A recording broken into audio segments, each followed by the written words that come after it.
시청자 여러분 안녕하십니까? 금요일 뉴스 시작합니다.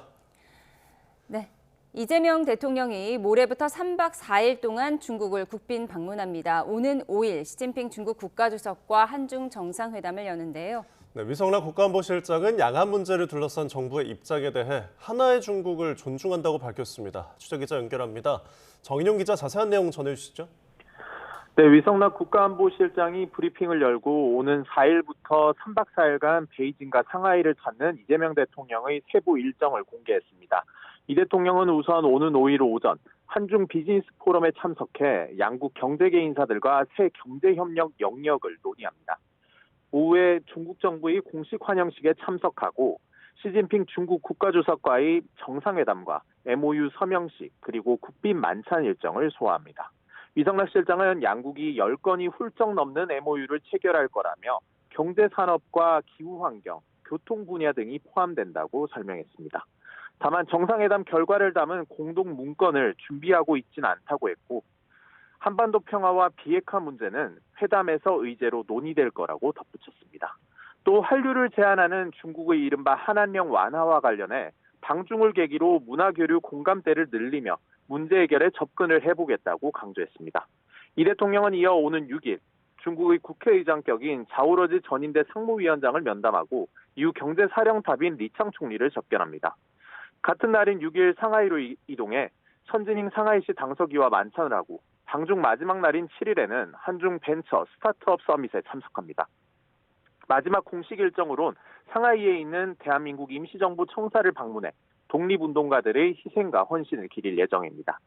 위성락 실장은 민감한 현안인 중국과 타이완, 양안 문제에 대한 입장도 밝혔는데 우리는 일관되게 하나의 중국을 존중한다고 말했습니다.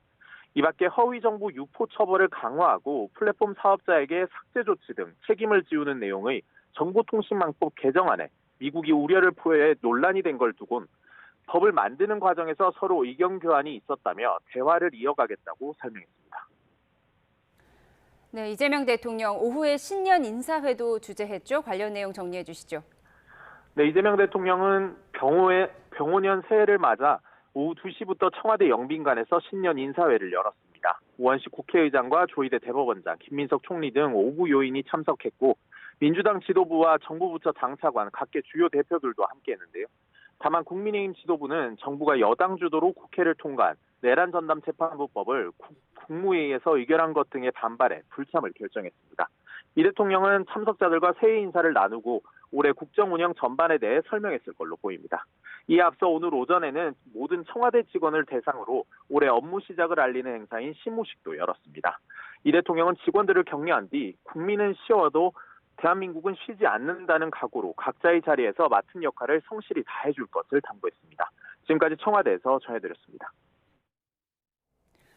민주당이 강선호 의원을 제명한 데는 공천에 관여한 적 없다는 거짓 소명이 결정적 계기가 된 것으로 파악됐습니다. 정청래 대표가 신상 필벌을 강조하며 당의 기강 잡기에 나섰지만 의원직 사퇴 요구는 커지고 있습니다. 이해운 초대 기획예산처 장관 후보자의 폭언과 갑질 논란도 커지고 있는데 여당에서도 저 사퇴 요구가 나왔습니다. 국회로 가보겠습니다. 김다현 기자. 네, 국회입니다. 네, 민주당 정청래 대표가 당의 기강을 강조했다고요? 네, 그렇습니다. 민주당 정청래 대표는 오늘 아침 회의 마무리 발언에서 신상 필벌을 명확히 하지 않으면 당 기강과 질서가 무너진다고 언급했습니다. 어제 강선호 의원을 제명하고 김병기 전 원내대표 징계 절차를 시작한 이유를 에둘러 설명한 걸로 보이는데요. 지방선거 승리와 개혁과제 완수를 위해 전력 질주해야 하는 상황에서 결단을 내릴 수밖에 없었다는 의미로 풀이됩니다. 신상 필벌을 명확히 하지 않으면 공과 사가 뒤섞이고 공사 구분이 안 돼서 당의 질서와 기강이 무너지게 됩니다. 앞서 민주당은 어제 저녁 8시 긴급 최고위원회의를 열어 강선호 의원의 제명을 결정했습니다. 탈당을 선언한 지 4시간 만에 복당할 길까지 막아버린 건데요. 서울시당 회의록이 결정타가 된 걸로 파악됐습니다.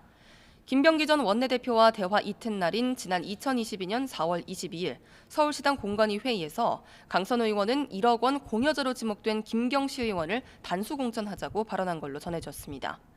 해당 지역구 의원이라 당시 공천 논의에서 배제됐다던 기존 설명과 달랐던 겁니다.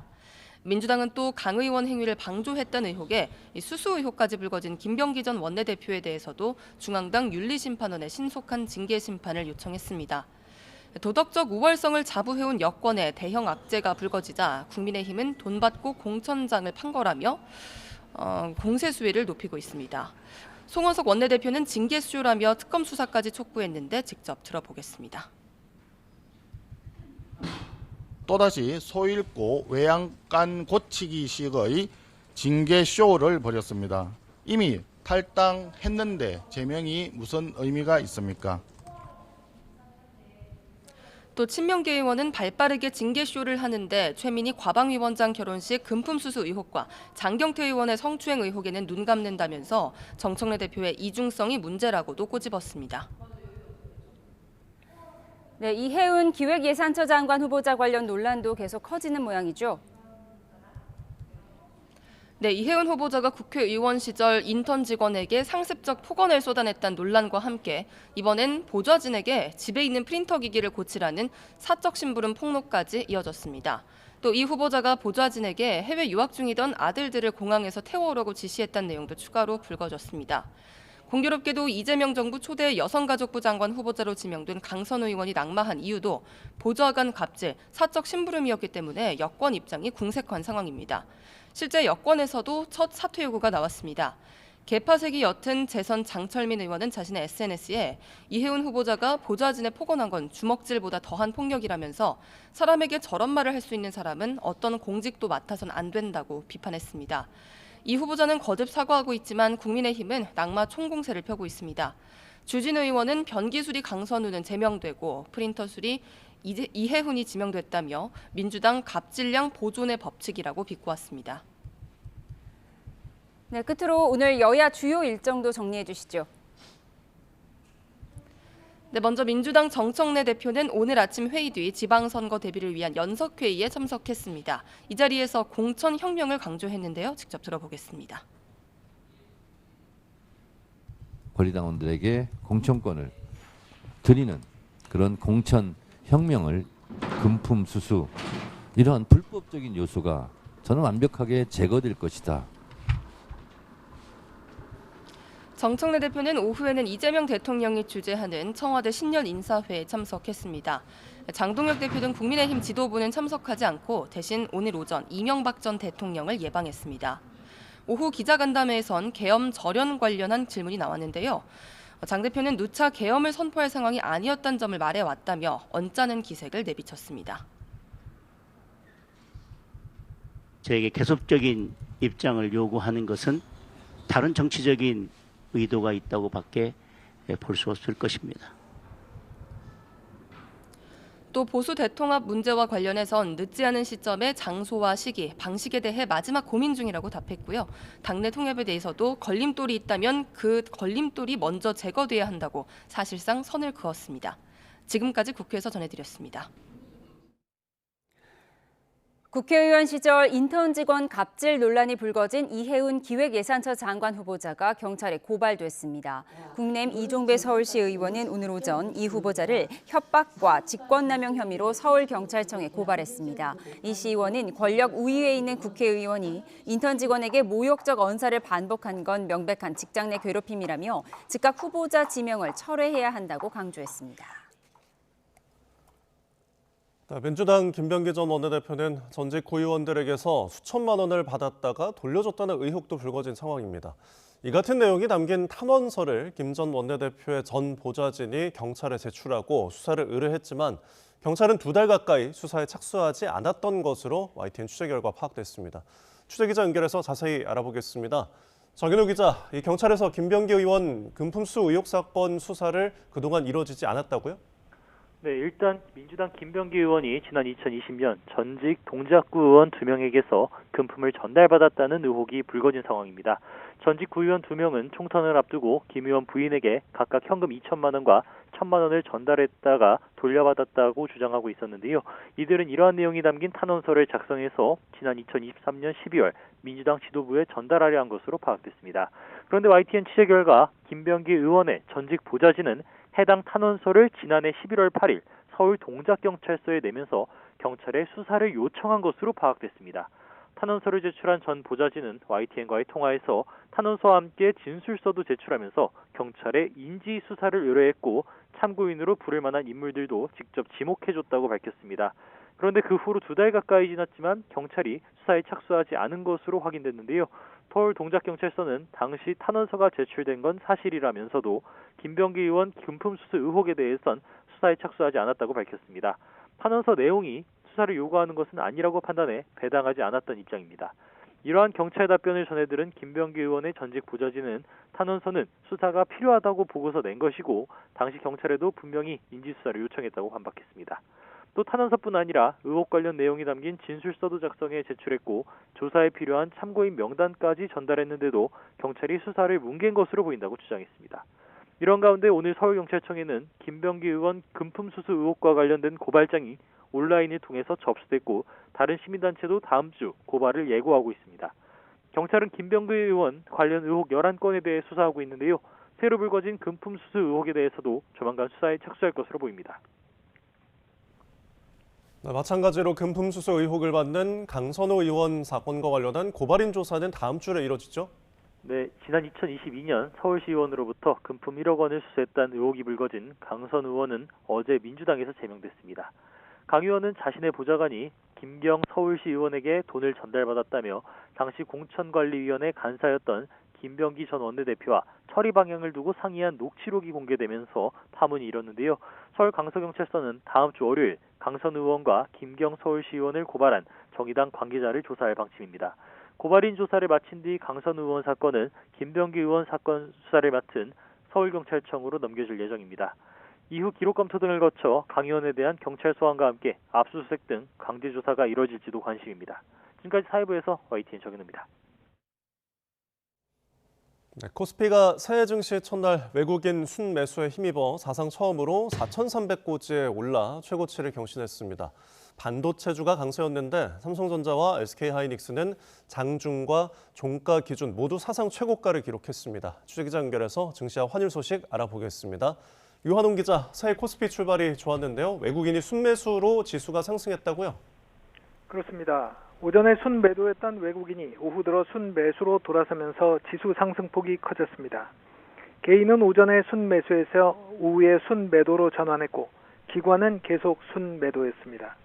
코스피는 0.3% 오른 4,224로 출발했는데 2% 이상 상승폭이 커지며 4,310선을 뚫었습니다. 코스피는 2.3% 오른 4,309로 마감했는데 장중과 종가 기준은 모두 사상 최고치를 경신했습니다. 오늘 상승으로 코스피 시가총액은 사상 처음으로 3,500조 원을 돌파했습니다. 오늘 상승세의 주역은 반도체 투톱이었습니다. 삼성전자와 SK하이닉스는 장중과 종가 기준 모두 사상 최고가를 기록했습니다. 삼성전자는 7% 이상 급등한 12만 8,500원으로 마감했고 SK하이닉스는 4% 가까이 급등한 67만 9천원까지 상승했다 67만 7천원으로 장을 마쳤습니다. 셀트리온은 지난해 4분기 깜짝 실적을 발표하면서 12% 가까이 급등했습니다. 주요 증권사 11곳이 전망한 새해 코스피 범위는 3,500에서 5,500으로 집계됐습니다. 지난해 코스피가 76%나 상승해 주요국 상승률 중 1위를 기록했는데 새해에 5,000고지를 밟을 수 있을지 기대를 모으고 있습니다. 코스닥도 0.5% 오른 930으로 개장해 2.2% 오른 945로 마감했습니다. 코스닥 시장에선 개인의 순매도에도 외국인과 기관이 순매수로 상승세를 이끌었습니다. 환율은 안정세를 보이고 있습니다. 원달러 환율은 1,439원으로 출발해 1,439원과 1,444원 사이에서 오르내렸습니다. 지난해 말 외환 당국의 고강도 개입 이후 급락한 환율은 1,440원대 초반에서 안정적 흐름을 나타내고 있습니다. 이창용 한국은행 총재는 연간 200억 달러 규모 대미 투자 자금이 원화 약세를 초래할 것이라는 우려에 대해 오늘 신년사에서 한은은 정부와 함께 외환시장 안정을 훼손하는 어떠한 결정에도 동의하지 않을 것이며 이 원칙은 분명히 지킬 것이라고 강조했습니다. 이 총재는 매년 기계적으로 200억 달러가 대미 투자 자금으로 유출되는 것이 아니라며 이같이 밝혔습니다. 이 총재는 이어 해외 IB 투자은행들은 1,480원 환율이 너무 높다고 생각한다며 국내에서만 유튜버들이 원화가 곧 휴지 조각이 된다고들 얘기한다고 말했습니다. 지금까지 YTN 유환홍입니다. 네, 새 한파가 절정을 보이면서 오늘 한낮에도 서울 등 중부 곳곳에서 영하권의 체감 추위가 계속됐습니다. 서해안 눈은 오전보다 약해졌다고 하는데요. 취재기자 연결해서 한파 현황과 전망 알아보겠습니다. 정혜은 기자, 바람이 여전히 매섭습니다. 낮에도 추위 대비가 필요하다고요? 네, 그렇습니다. 오늘 아침 새해 한파가 절정을 보인 가운데 한낮에도 영하권 추위가 계속되고 있습니다. 외출하신다면 이 방한용품과 함께 따뜻한 옷차림을 하는 등 추위 대비가 필요합니다. 오늘 아침 서울 기온이 영하 11.4도로 이번 겨울 들어 두 번째로 추웠고요. 체감온도는 영하 17.5도까지 곤두박질해 냉동고 수준의 추위를 기록했습니다. 한낮 최고 기온이 기록되는 오후 4시쯤이지만 서울의 체감온도는 여전히 영하 10도 안팎에 머물고 있습니다. 이번 추위는 주말인 내일 아침까지 이어지겠습니다. 다만 내일은 찬바람의 강도가 오늘보다 약해져서 체감온도는 실제 기온이 영하 8도와 비슷할 것으로 보입니다. 특히 낮부터는 영상으로 기온이 오르면서 한파가 누그러질 전망이고 한파특보도 기온이 오르면서 해제되는 곳이 많겠습니다. 다만 1월은 겨울 중 가장 추운 시기로 예년 기온을 회복한다 하더라도 아침 저녁은 춥고 또 기온 변화가 클 수 있습니다. 앞으로는 1월의 겨울 추위에 유의를 해주셔야겠습니다. 서해안 지역의 눈도 많이 약해졌다고요? 네, 그렇습니다. 이 서해안으로 눈이 약해지면서 현재 전남 해안 일부 지역과 제주도 또 울릉도 독도 지역의 대설주의보가 남아 있습니다. 하지만 이틀 사이에 울릉도 지역으로는 30cm 이상, 또 호남 서해안과 제주도 산간에는 이미 10cm 안팎의 눈이 내려 쌓여 있습니다. 눈이 잦아든다 하더라도 이 강추위 속에 빙판이나 살얼음을 이루는 곳이 많겠고요. 또 오늘 밤과 내일 아침까지는 산발적으로 눈이 더 내릴 가능성이 있어서 주의가 필요합니다. 또 서해안에는 강풍특보가 내려진 가운데 초속 20m 안팎의 돌풍이 부는 곳이 많을 것으로 보입니다. 시설물 안전사고에도 유의를 해주시기 바랍니다. 지금까지 과학기상부에서 YTN 정혜윤입니다.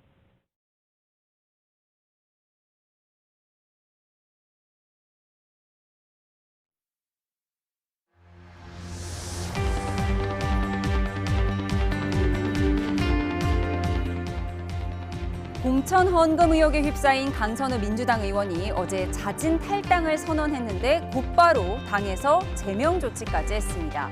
정청래 대표는 끊어낼 것은 끊어내겠다는 의지를 밝혔는데 새해 첫날부터 악재 수습에 분주했던 민주당 상황으로 정치원 시작합니다. 안 받으면 채우고 패턴 돈부터 돌려드리세요. 아무거 없어도 행복하겠어. 정말 이런 민주당은 새해 벽두 칼을 뽑았습니다. 끊어낼 것은 끊어내고 이어갈 것은 이어가겠습니다. 강선우 의원이 민주당을 전격 탈당했습니다. 당과 당원께 너무나도 많은 부담을 드렸고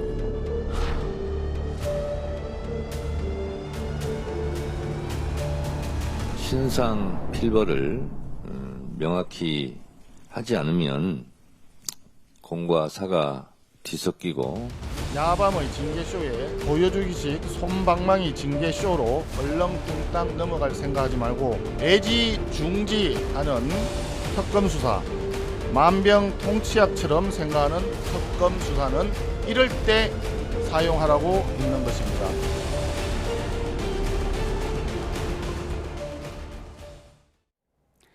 네, 오늘의 정치온 김현정 민주당 의원, 배준영 국민의힘 의원과 함께합니다. 어서 오세요. 네, 강선우 의원이 어제 자진 탈당을 선언했지만 어제 저녁 민주당 긴급 최고회의에서 강제 제명 조치를 한 겁니다. 어떤 의미로 보십니까? 사안을 되게 엄중하게 본 것이죠. 사실 저희 더불어민주당에서 공천헌금이라는 것은 20년 전에나 들었던 얘기고 박물관에나 박제되어야 될 구태 이런 모습이거든요. 근데 갑자기 이런 일이 터지니까 당에서는 아주 이제 엄정하게 본 것인데 사실 29일 날 이제 윤리감찰단의 그 조사를 지시한 이후에 탈당하고 바로 이제 어제 1월 1일임에도 불구하고 저녁에 긴급 최고위 열어갖고 이제 제명 조치를 했는데 아마도 그 당시에 이제 그 지방선거 당시에 서울시 당에 그 공관이 회의록을 좀 확인을 한 것 같아요. 그 내용을 보고 이 정도면은 이 정도만 가지고도 충분히 그 제명해도 되겠다라는 판단을 한 것 같고 그렇게 이제 그 단호하게 한 것 같고요. 이후에 이제 지금 제기되고 있는 의혹들에 대해서는 지금 고발도 되어 있는 상태이기 때문에 수사를 통해서 엄정하게 수사하고 또 그에 상응하는 책임을 물어야 된다라고 생각합니다. 예, 이렇게 제명 조치까지 속전속결로 이루어졌는데 국민의힘에서는 제명 쇼라고 하더라고요. 뭐 끊어낼 것은 끊어낸다고 하는데 일단 제명을 하면은 5년간 뭐 복당이 아마 안 될 겁니다. 아마 윤리규범에 그렇게 돼 있을 텐데. 근데 보여주기식이 아닌가 이렇게 생각이 되고 아까 정청래 대표가 말씀하셨는데 신상필벌 끊어낼 거는 끊어내겠다 이렇게 말씀하는데 장경태 의원은 왜 못 끊어냅니까? 최민희 상임위원장은 왜 못 끊어냅니까? 그러니까 그냥 뭐 만만한 상대 골라갖고 끊어냈다 뭐 이렇게 보이고요. 좀 전에 그 민주당에서 말씀하신 박물관의 박제 뭐 이런 말씀을 하셨는데 제 기억으로는 2012년 19대 때 양경숙 씨라는 민주당 인사가 한 40여 원 정도 받아서 그중에 민주당에 뭐 입금도 하고 그래서 아마 3년 정도 받았던 기억도 나고 그러는데 저는 뭐 데자뷰라고 좀 말씀드리고 싶고요. 절대 권력은 절대 부패한다는 얘기가 있습니다. 그래서 너무 힘이 모였을 때 몸조심하고 주의를 살펴라. 이런 말씀을 좀 드리고 싶네요. 예, 그러니까 강선우 의원 제명한 건 만만한 상대만 끊어낸 것이다 이렇게 표현을 하셨는데 오늘 한동훈 전 대표도 혼자만 제명당한 강선우 의원이 억울할 것이다. 그러니까 이재명 대통령까지 책임을 져야 한다 이런 얘기도 나오더라고요. 이재명 대통령이 왜 책임을 져야 되죠? 당시 당 대표였다고 하는 것 같습니다. 그러니까 우리 한동훈 대표는 늘 그런 식으로 상대방을 비판하면서 이렇게 반사체로 이렇게 본인을 돋보이려고 하는 그런 아주 고질적인 병이 있더라고요. 그러니까 당내에서도 그냥 그 찍혀가지고 이제 단계 사건으로 지금 중징계 처할 그런 상황에 처한 거 아닙니까? 그러니까 이 건과 관련해서는 저희 당이 이번에 이제 처음으로 확인이 된 거잖아요. 확인이 되자마자 가장 강한 초강수의 조치를 한 거예요. 한 것이고 또 이제 그 앞으로 수사 기관을 통해서 또 수사도 이루어질 것이지 않습니까? 그리고 이 공천왕군과 같은 경우에는 사실 공천 시스템 자체를 붕괴시키는 것이고 정당 민주주의를 훼손하는 것이라서 뭐 여야 문제 떠나서 이거는 뭐 엄단해야 될 그런 영역은 맞죠. 그런데 이제 그거에 대해서 시시비비를 또 명확히 규명해야 되는 부분도 분명히 있는 것이기 때문에 빠르게 그 제명 조치를 하고 수사기관에서 서울청에서 수사한다는 거 아닙니까? 그래서 그 수사에 모든 협조를 당에서도 이제 할 것이다라는 말씀을 좀 드리는 것이고요. 이와 연계해서 이제 우리 얼마 전까지 원내대표했던 김병기 원내도 지난 25일부터 윤리감찰단 통해 조사한 거를 어제 이제 최고위에서 보고받고 바로 윤리심판원으로 회부했지 않습니까? 그만큼 이제 그 지휘고하나 뭐 이런 걸 막론하고 엄중히 하겠다라는 게 우리 민주당의 입장이고요. 이거와 관련된 그 입장은 변함이 없을 것이라는 말씀드립니다. 알겠습니다. 1억 원 녹취록의 또 다른 축인 김병기 전 원내대표에 대한 징계 절차 시작됐다고 말씀을 하셨는데 이런 가운데 김병기 전 원내대표가 수천만 원을 수수했다는 의혹도 또 불거졌습니다. 이수진 전 의원의 과거 발언부터 들어보시죠. 두 분이 진술서를 써왔어요. 네. 그러니까 돈을 줬었다. 물론 6개월 후인가 돌려받았지만 저는 당대표실을 넘겼죠. 그랬더니 결국 그 진술서들이 검증위원장한테 다시 간 거예요. 그 본인한테. 네. 그래 제가 어떻게 되겠어요. 근데 지금 그분이 또 공간이 간사잖아. 네. 진술서를 보면요. 총선을 앞둔 2020년 1월쯤 A씨가 김 의원 부인에게 2천만 원을 직접 줬는데 6월에 새우깡 한 봉지가 담긴 쇼핑백과 함께 돌려받았다고 합니다. 2020년 3월쯤에는 B씨가 건넨 1,000만 원을 6월에 다시 반환받았다고 하는데요. 김 의원 측은 의혹을 모두 부인하고 있습니다. 이수진 전 의원이 허위사실 유포로 고소당했다가 취하됐고 문건 작성자들도 돈을 줬다는 사실 자체를 부인한 것으로 안다면서 사실무근이라고 주장했습니다. 한동훈 전 국민의힘 대표와 주진우 의원은 당시 당 대표였던 이재명 대통령이 이를 묵인한 거라고 비판했고 민주당에서는 김병기 의원의 선당 후사를 촉구하는 목소리도 나옵니다. 이재명 대통령의 성공과 민주당의 성공을 위해서는 선당 후사의 모습을 보이는 것이 좋다. 김대중 대통령께서도 정치는 억울해도 예. 국민이 의심하고 나가라면 나가야 된다. 네, 과거 민주당을 탈당한 이수진 전 의원의 깜짝 폭로. 이거 사실 2024년에 나왔던 얘기인데 지금 다시 재조명되고 있는 겁니다. 그러니까 전직 동작구 의원 2명이 김병기 의원에게 돈을 줬다가 돌려받았다 이 얘기인 거죠? 네, 그렇습니다. 고양이한테 그 생선 가게를 맡겼다라는 생각이 듭니다. 그래서 저렇게 금품이 오가고 하는 그 핵심에 김병기 의원이 있었다는 건데 저희가 더 이해할 수 없는 거는 방금 보셨지만은 그 이수진 전 의원이 그런 문제점에 대해서 이제 그 문서를 정식으로 당 대표실에 보고를 했단 말이죠.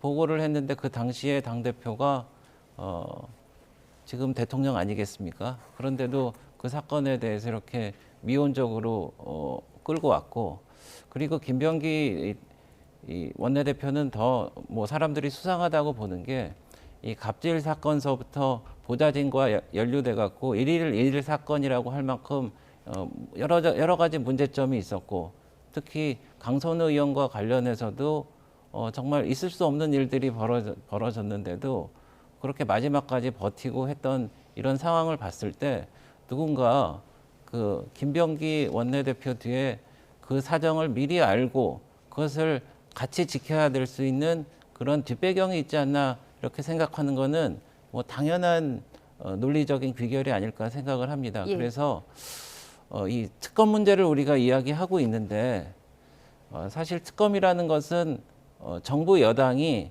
검찰이나 공수처나 경찰을 통해서 해야 되지만은 그 중립성이나 독립성이 의심을 받기 때문에 제3자로 하여금 하는 게 특검입니다. 그런데 지금 민주당은 어떻습니까? 민주당 정부가 지금 특검, 그러니까 공수처, 그리고 경찰, 검찰을 다 장악하는데도 불구하고 3대 특검을 만들어서 휘졌는데 그닥 결과가 없고, 상설 특검을 또 만들어서 또 하고, 그런데 정작 이렇게 정부 여당의 핵심 인사가 문제가 되는 이런 사건과 통일교 관련해서도 전재수 전 장관 사건이 있죠. 이런 사건일수록 특검을 통해서 제3자가 누가 보더라도 공정하고 독립적으로 이렇게 수사를 할 수 있게 해야 되는데 그 부분에 있어서는 특검을 안 하겠다고 합니다. 사실 특검이라는 것은 민주당에서 검찰로 하여금 수사권과 기소권을 분리하기 위해서 하기 때문에 사실 특검 같은 거는 민주당의 기조와도 맞지 않습니다.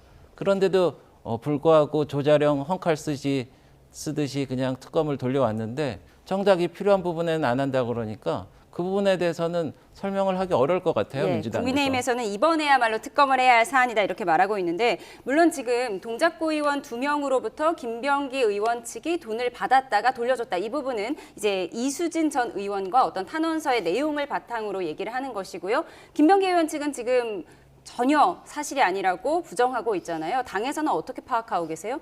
그러니까 김병기 의원 측에서는 말씀하신 것처럼 그 당시에 23년도 말일 거예요. 아마 이 사건이. 그 당시에 그 허위사실 유포로 그 이수진 전 의원을 고발했다가 취한 적도 있고 전달했다는 사람들도 다 부인하고 있다라고 하고 있고, 그 당시에 그 탄원서가 들어왔을 때에도 조사를 해서 아무 문제 없는 거로 결정이 났다 이렇게 주장하고 있잖아요. 네. 그러니까 지금 다시 그거를 지금 이수진 전 의원이 다시 지금 문제 제기하고 있는 건 아닌 것 같고 언론 보도를 통해서 지금 이게 다시 이제 부각이 되고 있는 것 같은데, 이 관련해서도 예를 들어서 지금 다시 고발이 된 거로 잘 알고 있는데요. 그 수사기관 통해 가지고 그러면 양 당사자의 주장들이 서로 엇갈리고 있으니까 그 수사를 통해서 이 내용들을 70일 다 밝혀야 되지 않겠습니까? 그리고 수사 결과를 보고 이제 판단하는 게 맞다. 그러니까 지금 상황에서는 우리가 뭐 그냥 추론만 가지고 이렇게 얘기할 수는 없는 영역 아니겠습니까? 예, 지금 뭐 김병기 전 원내대표에 대한 감찰이 진행되고 있으니까요. 관련 속보가 들어오면 전해드리도록 하겠습니다. 저희는 다음 키워드로 가겠습니다. 이혜은 후보자가 과거 인턴 직원에 했던 폭언이 공개되면서 후폭풍이 거셉니다. 분노 조절 장애가 아니냐는 비판까지 나왔는데요. 우선 들어보시죠. 너 대한민국 말 못 알아들어? 누가 못하니? 너 뭐 IQ 한 달이야? 야! 야! 내가 정말 널 죽였으면 좋겠다. 입이라고 그게 터졌다고 그냥 막 네 맘대로 그러고 떠서? 네 머리 갖고 판단해갖고는 안 돼. 네가 무슨 그게 머리라고 판단을 하니? 너 머리는 판단하는 머리 아니야. 내가 몇 번을 얘기 알아들어. 네가 무슨 판단을 해? 네가 무슨. 그냥 판단하지 마 너는. 똑바로 알아들어. 네, 알겠습니다. 그대로 돌려주고 싶거든요. 입이라고 터졌다고 그렇게 떠들어댑니까?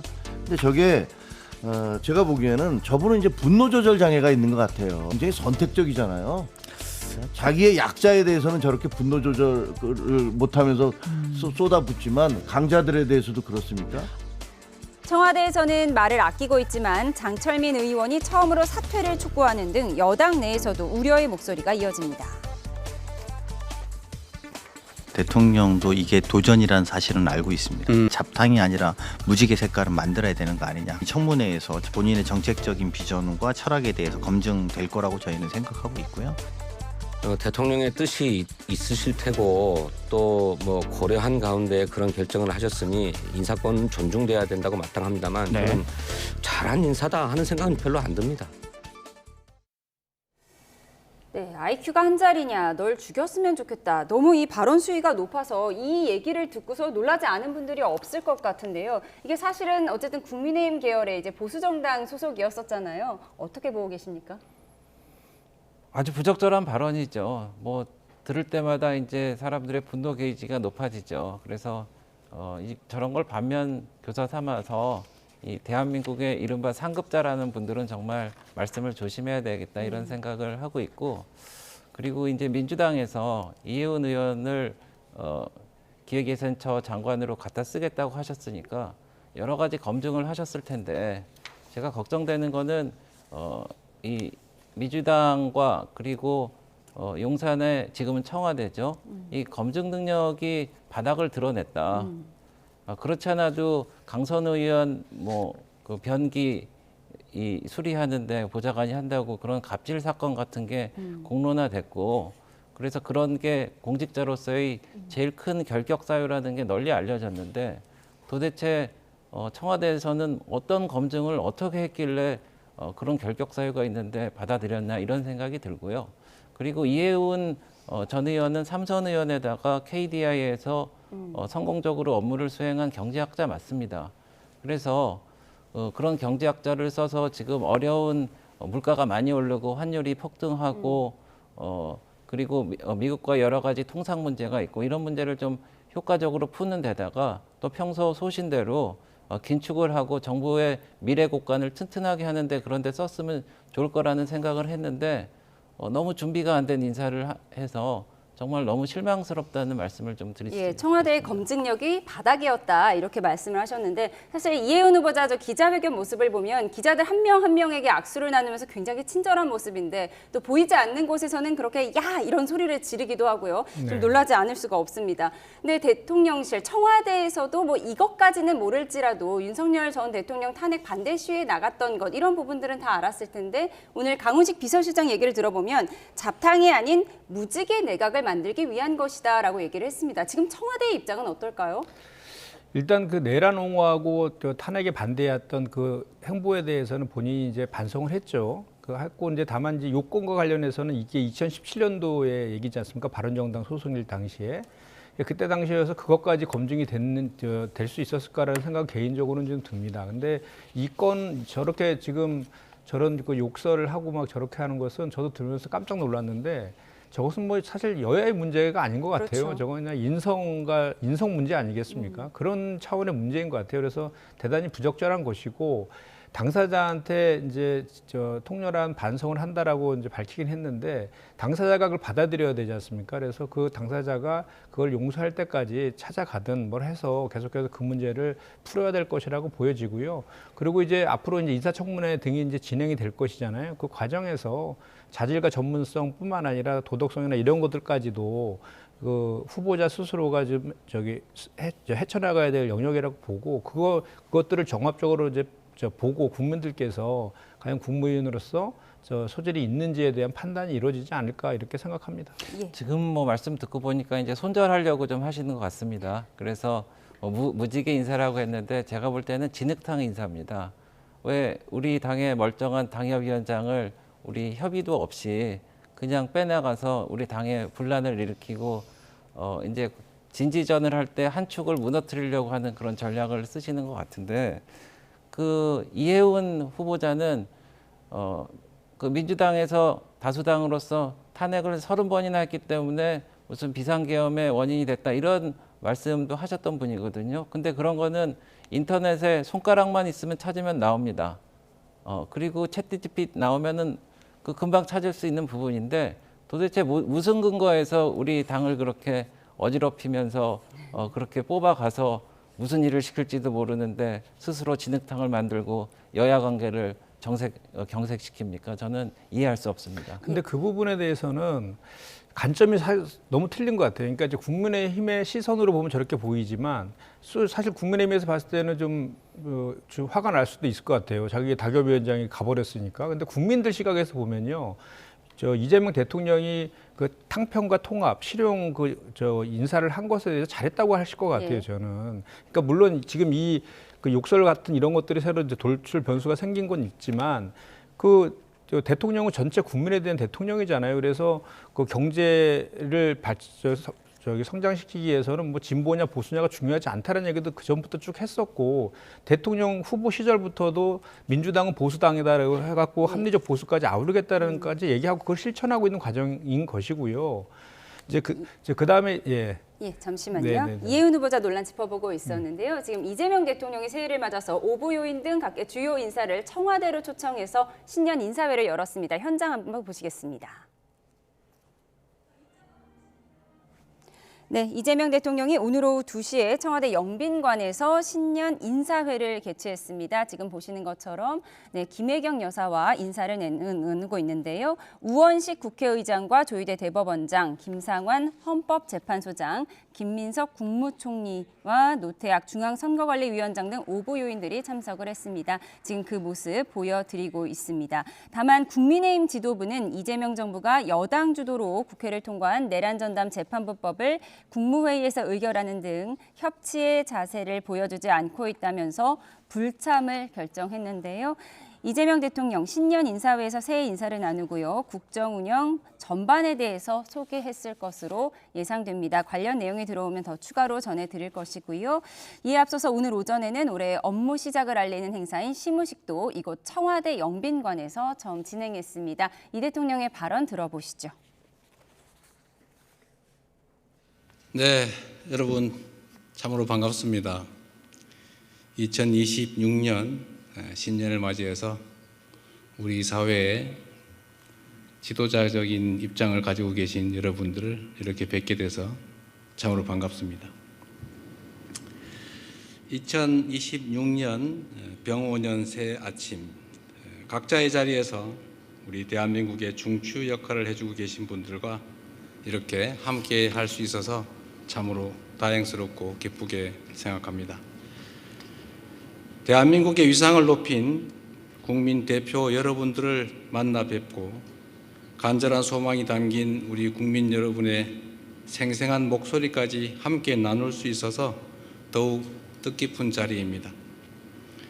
지난 2025년 우리 모두는 한순간 한순간이 위기와 도전의 연속이었던 그야말로 폭풍 같은 1년을 보냈습니다.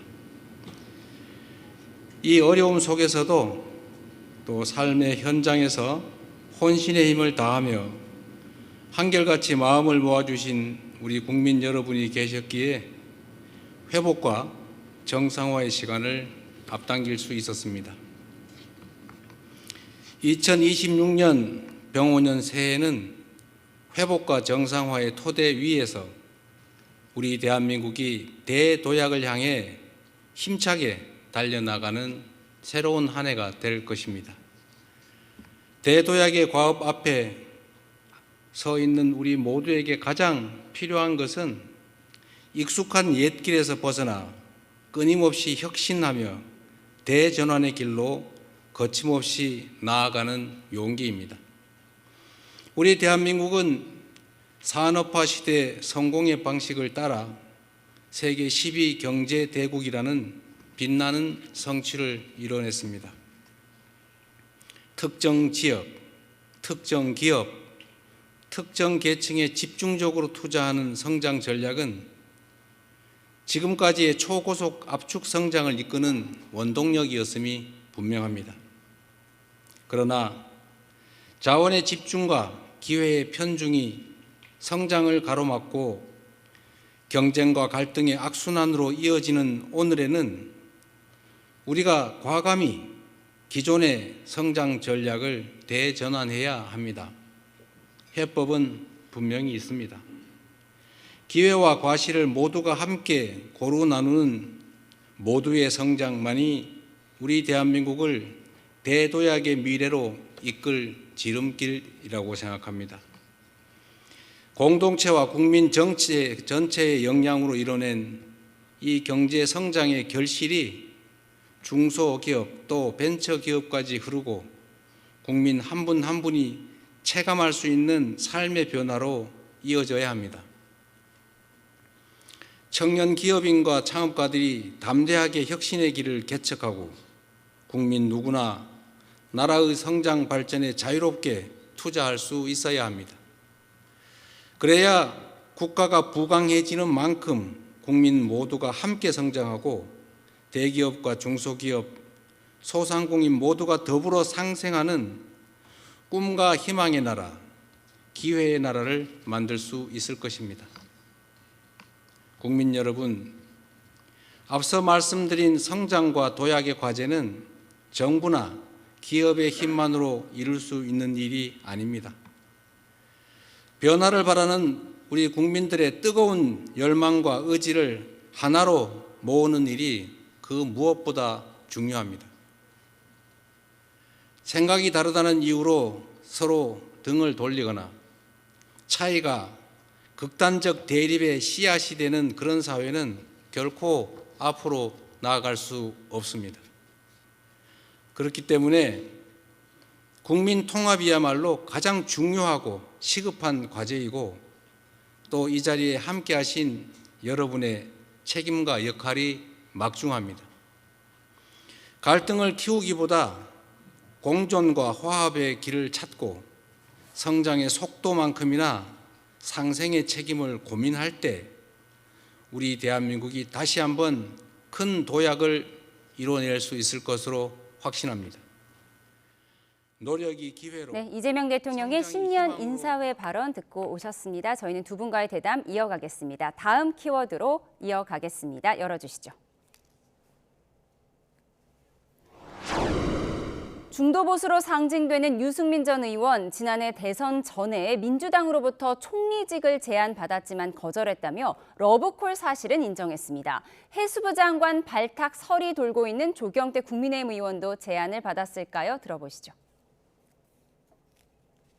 2월에 민주당의 모 의원이 저한테 이재명 대표가 집권을 하면 국무총리를 맡아달라고, 나는 그럴 생각이 전혀 없다. 이재명입니다. 꼭 통화하길 바랍니다. 이러면서 문자 남아있고 이래서 일체 답을 안 하고 전화도 안 받았습니다. 지금 이번에 이해운 전 의원이 그 기획예산처 초대 장관으로 지명된 거, 그것에 대해서는 어떻게 보시는 걸까요? 사람 하나 빼가 안 나죠. 이걸 가지고 뭐 통합이다, 연정이다, 협치다 이런 거창한 말을 붙일 일도 아니라고 생각을 합니다. 의원님, 혹시 연락 받으셨어요? 아니요, 그 제안이 오지 않았고요. 예. 그리고 또 제가 또 당에 남아서 해야 될 일이 많이 있지 않겠습니까? 그러면 혹시 연락이 오더라도 응할 생각이 없다 이런 말씀이신 거죠? 네. 올바른 길로 갈 수 있도록 하는 거하고 또 국민의힘이 책임 정당, 민생 정당 그리고 수권 정당으로 나아가게 하는데 제가 역할이 있다면 거기에 충실하고자 합니다. 네, 유승민계로 불리는 이해운 후보자의 폭언 논란에 대해서 짚어보고 있었는데 유승민 전 의원이 어제 인터뷰를 했습니다. 이재명 정부에서 총리 제안이 왔었다. 그러니까 대선 전에 왔었다. 하지만 그 자리에서 거절을 했고 또 이재명입니다라는 문자가 와 있었는데 답을 하지 않았다는 거예요. 근데 청와대에서는 제안한 적 없다라고 부인했었잖아요. 네. 그러니까 문자가 와 있고 전화가 왔는데 안 받았다라고 했잖아요. 그러니까 이재명 당시 후보하고 직접 뭐 그거 관련된 얘기를 한 것은 확인이 된 건 아니죠. 그래서 그런 차원에서 BH에서 그렇게 입장을 밝힌 것으로 알고 있는데 그거 관련해서 팩트는 정확히 다시 한번 확인해 볼 필요는 있다고 봅니다. 그럼 총리직 제안한 건 청와대에서 직접 한 게 아니라 다른 의원이 전화했다 이런 뜻인가요? 아까 뭐 2월에 뭐 의원한테 전화 받았다 이렇게 하고 또 5월 달 얘기를 하니까 정권 이전이니까요. 정권 이후에는 아마 없었던 것 같고 그 이전에는 이제 뭐 서로 간의 시각 차이가 좀 있는 것 같습니다. 저것만 봐서는. 그런데 저는 이제 다만 그 아까도 제가 말씀드렸지만 이재명 그 당시 후보가 그 민주당은 보수 정당이라고 하면서 합리적 보수까지 아우르겠다라고 하면서 전 국민들한테 공식적으로 이렇게 발표도 했었잖아요. 그런 차원에서 합리적 그 보수를 대표하는 분들한테 그런 제안들을 하는 것은 저는 그게 뭐 잘못된 거라고 생각은 안 합니다. 그런데 이제 우리 그 유승민 전 의원께서 오늘 방송 나와가지고 저렇게 말씀하시는 거는 뭐랄까요, 이렇게 상대의 노력, 통합을 위한 상대의 노력을 네. 자기 과시용으로 하는 좀 약간 상도위에 좀 어긋난 네. 거 아니냐는 생각이 잠깐 했어요. 근데 어쨌든 간에 제가 아까도 말씀드리다 잠깐 이제 멈췄는데 국민의힘에서는 이거에 대해서 비판을 하고 계시고 비판 가능하다고 봅니다. 그리고 좀 속도 상하실 거예요. 그런데 문제는 그렇게 비판만 한다고 비판만 해서는 안 된다는 거죠. 왜냐하면 왜 이런 현상이 벌어지고 있는지에 대한 그 성찰도 해야 되는 거예요. 지금 국민의힘의 장동혁 체제가 보면 구구 강성 중심으로 하고 있고 여전히 윤 어게인을 외치고 있고 윤과의 절연을 하지 않고 있는 그 상황에서 합리적 보수나 중도에 있는 사람들이 그 국민의힘에 설 자리가 지금 없는 거 아닙니까? 거기다가 그나마 합리적 보수라고 하는 한동훈 전 대표조차도 지금 축출하려고 지금 하고 있는 그런 상황 아닙니까? 단계권으로 해서 그런 상황에서 그 앞으로도 계속 그 입장을 바꾸지 않은 이상에는 이런 이탈들은 더 가속화될 수밖에 없는 것이고 국민들의 입장에서 봤을 때에는 그 이재명 대통령이 늘 말씀하시던 지만 잘 잡으면 되지 백묘 흑묘가 뭐가 중요하냐 이런 말씀 하셨잖아요. 그러니까 그만큼 실용주의자이시거든요. 그렇기 때문에 그 실용주의 관점에서 능력과 전문성이 검증된다라고 하면 얼마든지 그런 제안도 할 것이고 또 거기에 동의하는 국정 목표에 동의한다라고 하면 거기에 참여하는 인사들도 자연스럽게 늘어나지 않을까라고 생각을 하고 그것은 국민의힘에서도 그런 얘기는 하시더라고요. 그러니까 이번에 이해운 전 의원이 간 거에 대해서 절차를 밟았으면 뭐 큰 문제가 됐겠냐라고 하는데 야당 대표와 상의를 했어야 됐다 뭐 이런 그런 얘기죠. 주장을 하면서 이렇게 이제 하는 것인데 한편으로 보면 그 국민의힘에서도 그거에 대한 이기감도 좀 갖고 있는 것 같기도 해요. 제가 봤을 때는. 근데 분명한 것은 지금 이런 그 대통령의 통합적 행보가 잘못된 건 아니라는 거예요. 그리고 오히려 이제 그 뭐 방법이나 이런 것들은 여러 가지가 있을 수 있겠지만 기본적으로 대통령은 전체 국민들을 대표하는 것이잖아요. 그렇기 때문에 우리 더불어민주당의 소속이긴 하지만 그렇게 탕평 인사를 하는 것은 오히려 국민의힘에서도 잘하는 것이다라고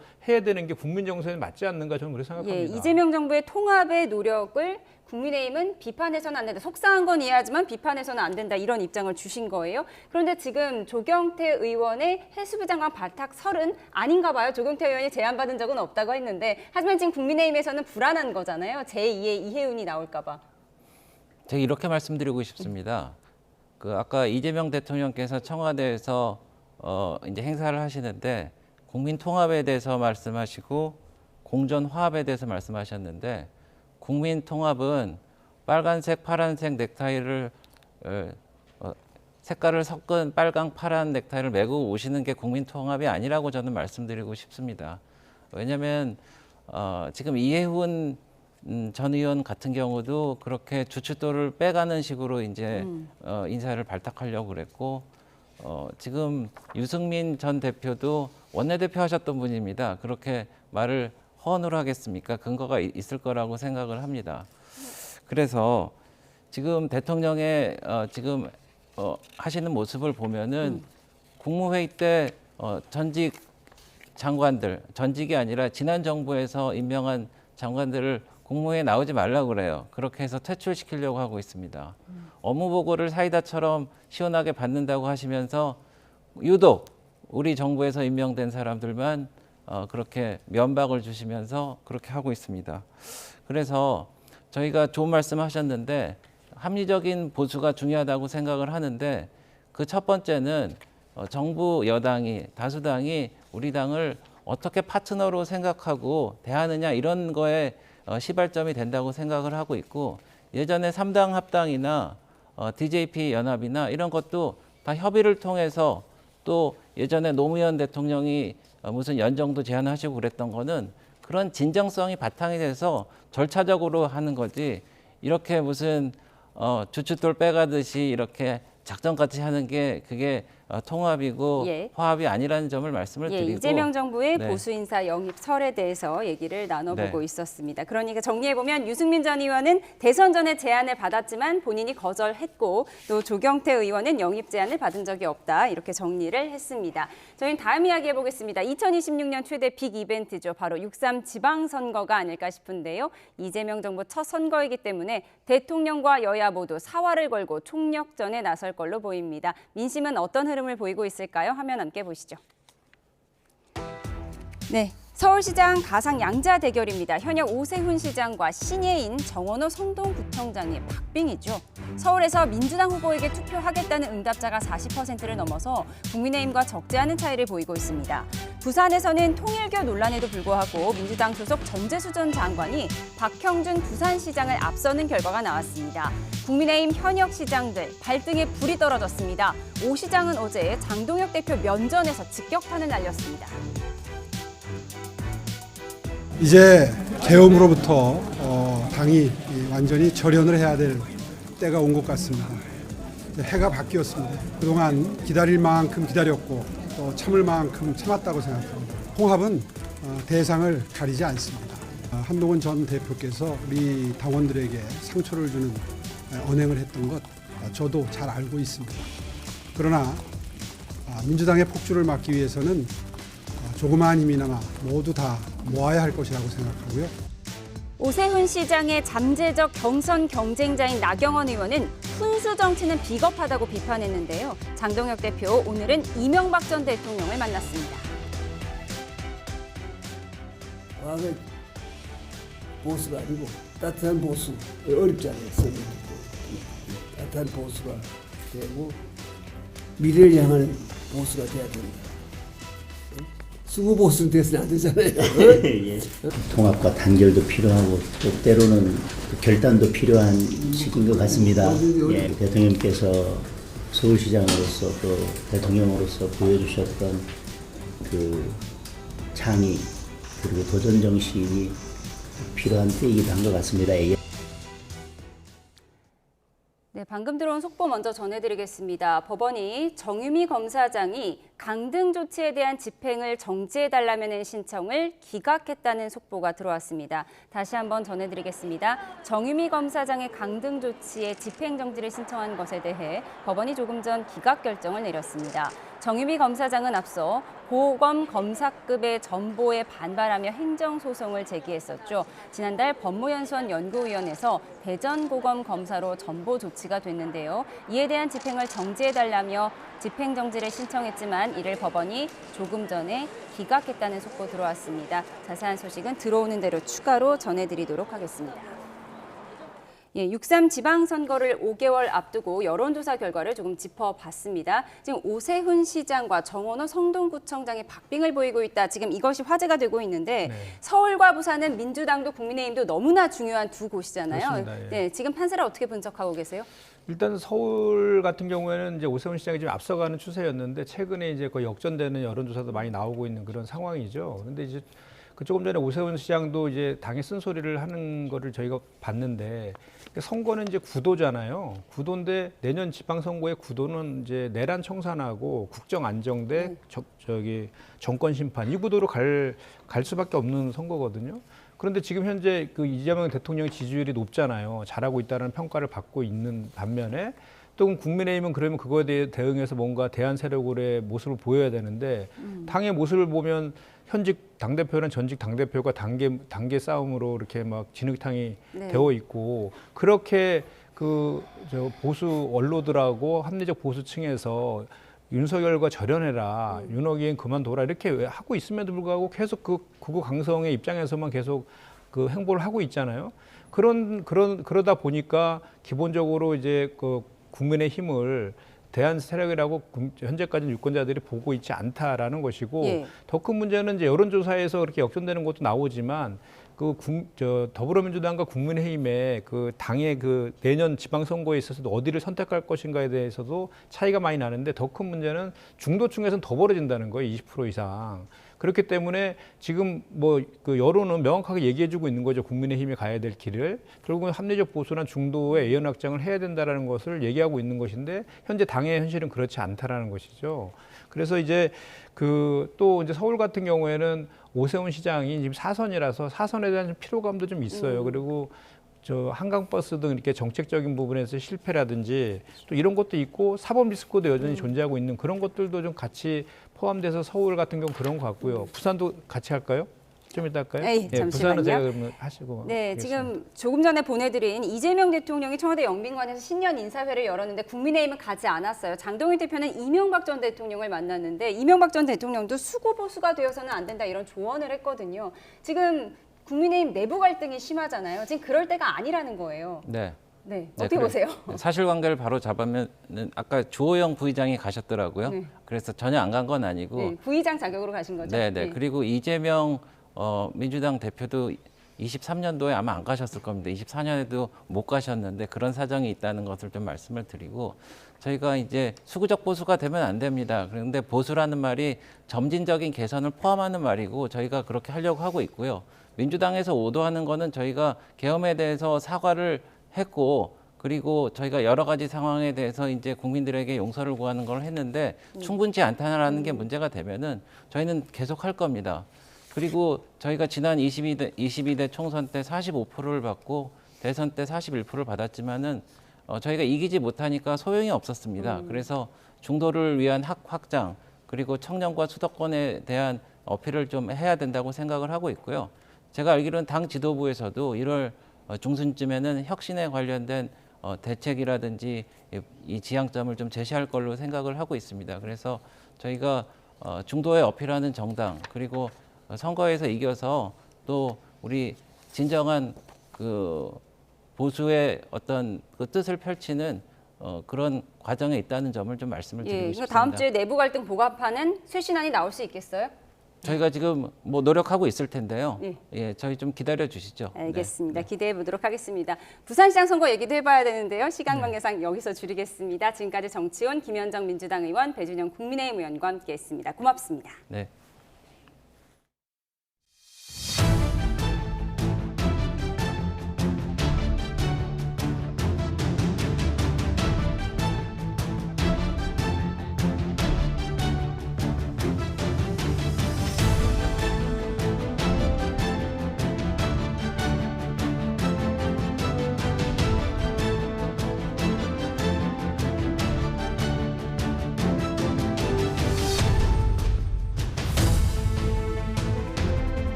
통일교의 정치권 로비 의혹을 수사하는 경찰은 교단 관계자들을 전방위로 조사하며 혐의 다지기에 집중하고 있습니다. 민주당 전재수 의원 등 입건된 정치인들에 대한 금품 수수 의혹과 관련해서도 수사력을 모으고 있는데요. 현장에 취재기자 나가 있습니다. 표정호 기자. 네, 경찰청 국가수사본부입니다. 네, 경찰이 통일교 핵심 관계자에 대한 조사를 박차를 가하고 있죠. 네, 경찰 특별전담 수사팀은 최근 통일교 간부들을 잇따라 참고인 신분으로 부르면서 조사에 속도를 내고 있습니다. 지난달 31일 통일교 산하 세계 피스로드 재단의 박모 이사장을 소환했는데요. 이 재단은 통일교의 주요 현안 가운데 하나인 한일 해저터널 사업을 관장해온 단체입니다. 경찰은 박 씨를 상대로 한일 해저터널 사업과 관련한 정치권 로비 의혹을 집중적으로 캐물은 걸로 알려졌습니다. 그 전날엔 통일교 산하 사학재단인 선학학원의 이사장을 지낸 송모 씨와 전 선문대학교 총장 황모 씨도 조사했습니다. 경찰은 또 앞서 검찰이 보안 수사를 요구한 이른바 정치권 쪼개기 후원 사건에 대한 수사에도 힘쓰고 있습니다. 경찰은 재판에 넘겨진 송광석 전 천주평화연합 UPF 회장 외에도 한학자 총재와 윤영호 전 세계본부장, 정워주 전 비서실장 등 윗선 3명이 불법 정치자금 전달에 관여한 의혹을 입증한다는 방침입니다. 전재수 의원의 금품 수수 의혹에 대한 수사는 어떻게 진행되고 있습니까?